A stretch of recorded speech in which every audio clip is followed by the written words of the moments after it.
2,30,000 रुपए में आईपीएस की नौकरी। कमिंग सर, आइए आइए सर, आइए आइए आइए, आपका स्वागत है सिकंदरा थाना में। आईपीएस कब बने? मुझे पैसा दिए, किसको पैसा दिए? मनोज सिंह। कहाँ के हैं? कब दिया था पैसा? हो गया करीब। कितना पैसा दिया? नहीं कोई कुछ के तैयारी हो, तब भर गई सबका पभारी हो। हल्का में लेकर नहीं कोई कुछ के तैयारी हो, तब भर गई सबका पभारी हो। अधिकारी के मुँह पर नोट गहन गहिनी। भाई हो भाई हो भाई हो, 2 लाख में आईपीएस बन गई। 2 लाख में आईपीएस बन गई।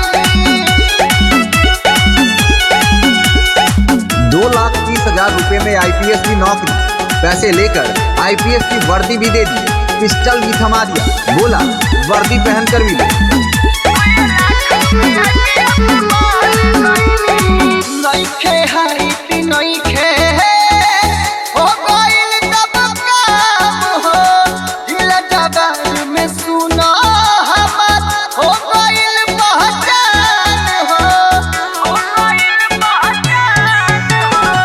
नइखे हाइट नइखे हो गइल तब काम हो। जिला जवान में सुना हमर होइल पहचान हो। बाके वर्दी हम तन पधन भहिनी। भाई हो भाई हो भाई हो, 2 लाख में आईपीएस बन गई। 2 लाख में आईपीएस बन गई। बिहार के जमुई जिले के सिकंदरा थाना क्षेत्र का युवक का नाम मिथिलेश कुमार है, जो कि लखीसराय जिले के हलसी इलाके गोवर्धन बिघा का रहने वाला है।